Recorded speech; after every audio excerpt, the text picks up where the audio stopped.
Next scene. Oxel had his arms folded over his chest and was tapping his foot. Where is she? He thought. Cosmo, what time is it? Cosmo looked at his watch as he played checkers with Mittens. Mittens jumped over 6 of his guys when he wasn't looking. About 5 after 7, he told Oxel and turned back to the board. He gasped when he saw that 6 of his pieces had gone missing. It's been an hour already. Where could she be? Oxel threw his arms in the air. Dude, she's only been gone an extra 5 minutes, so just chill, Makoki said as he and Gishpek played paper football. Gishpek had scored a touchdown when Makoki wasn't looking. He looked down at the paper football in his lap, then at the troll. Cheater! Gishpek pretended to look innocent.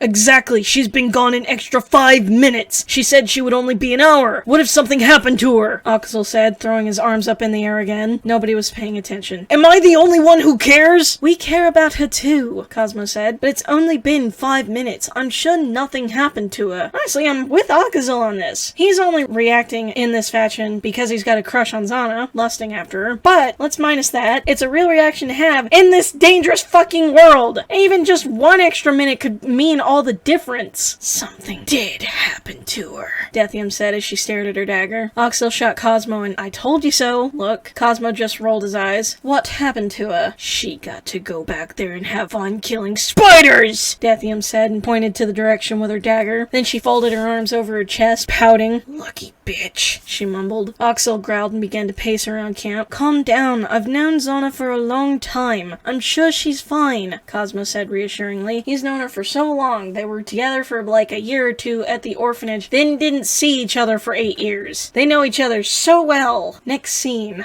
Oops, Khadga said because he had dropped the cocoon on the ground. Dude, Finero said and ran over to it. He kneeled down to make sure it was okay. I let you hold the cocoon for 5 minutes so I can stretch my arms and you drop it? Butterfingers, Sophie whispered. Khadga shot her a look, then looked back at Finero. I'm sorry, it wiggled out of my arms. Finero rolled his eyes. Does anyone have a dagger? I want to make sure this person is okay. Here you go, Sonia said and tossed a dagger next to Finero's feet. Thanks, Sonia. Sonia smiled. She was happy she was able to help, even if it wasn't in a big way. Finero used the dagger to finish opening the cocoon.